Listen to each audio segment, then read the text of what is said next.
নরসিংদীর পুটিয়া ইউনিয়নের কারারদি মৌজায় ভূমি অধিগ্রহণে ক্ষতিগ্রস্ত ব্যক্তিরা জেলা প্রশাসক কার্যালয়ের এডিসি রেভিনিউ মাহমুদা বেগমের বিরুদ্ধে মানববন্ধন ও বিক্ষোভ মিছিল করেছেন।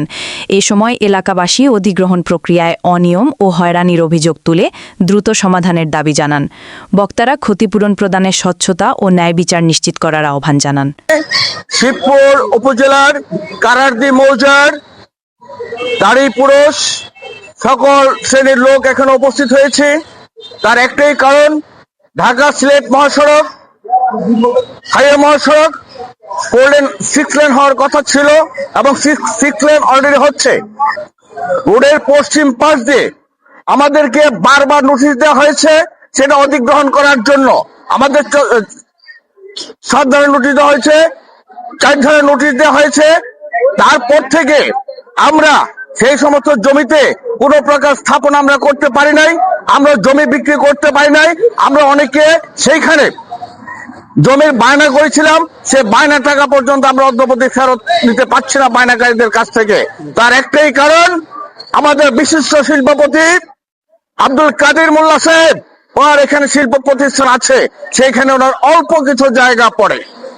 সে অল্প কিছু জায়গা পড়ার জন্য ওনার সম্পূর্ণ প্ররোচনায়, প্রশাসনের সম্পূর্ণ হস্তক্ষেপে আমাদের সে অধিগ্রহণ থেকে বঞ্চিত করা হয়েছে। আমরা সেই ক্ষেত্রে আমরা আমার এলাকাবাসী আমরা আর্থিকভাবে অনেক ক্ষতিগ্রস্ত হয়েছি। আমাদের একটাই দাবি, আমাদের সেই জমি অধিগ্রহণ করতে হবে এবং আমাদের উপযুক্ত ক্ষতিপূরণ সহ এখানে যারা প্রশাসন যারা সম্পৃক্ত ছিল সেই প্রশাসনের অবিলম্বে প্রত্যাহার চাই। আমাদের রাস্তা একদম ছোট হয়ে যাবে এবং জনগণ হাঁটার যে রাস্তাটা ওইটা একদম সংকীর্ণ হয়ে যাবে, কারণ আমাদের অনেক বিঘ্ন ঘটবে চলাচলের। আর আমাদেরকে যখন 19 সালে আমাদের রেকর্ড করছে তখন ডিসি এবং এডিসি রেভিনিউ বলেছিল যে আপনারা কোনো ম্যাজিস্ট্রেট দেয় যে আপনারা কোনো স্থাপনা করবেন না, যদি কোনো কাজ করেন তাহলে আপনাদের বিরুদ্ধে মামলা করা হবে এবং আপনাদের বিরুদ্ধে আমরা অ্যাকশন নিব। তার জন্য আমরা কোনো কাজ করি নাই। আমাদের বিভিন্ন মালিকগণ আছে, আমাদের এখানে ইন্ডাস্ট্রি এলাকা, আমরা যখন ভাড়া দিয়েই সবকিছু চলে। অনেকে বাড়িঘর করছে, জমি জমা বিক্রি করে বাড়িঘর করতেছে যে ভাড়া দিয়ে আমরা ভাড়া চলবো এবং আমাদের ছেলে মেয়ে আমরা সংসার করবো, ছেলে মেয়ে পড়াশোনা করাবো, সবকিছু করবো।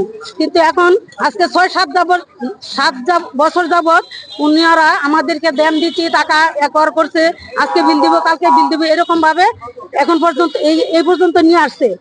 এখন ওনারা আমাদের যে বিল দিব 7 ধারা নোটিশ 4 ধারা নোটিশ দিয়া এখন আমাদের কোনো আর কোনো সুযোগ নাই। তো এখন আমাদের যে আমরা যখনই সম্পূর্ণ কাগজপত্র সব কমপ্লিট হয়ে গেছে অধিগ্রহণের জন্য, এখন হঠাৎ করে এডিসি সাহেব এই একবার বাদ দিয়ে দিছে, রেভিনিউ বাদ দিয়ে দিছে, যার কারণে আমরা অনেকই ক্ষতিগ্রস্ত।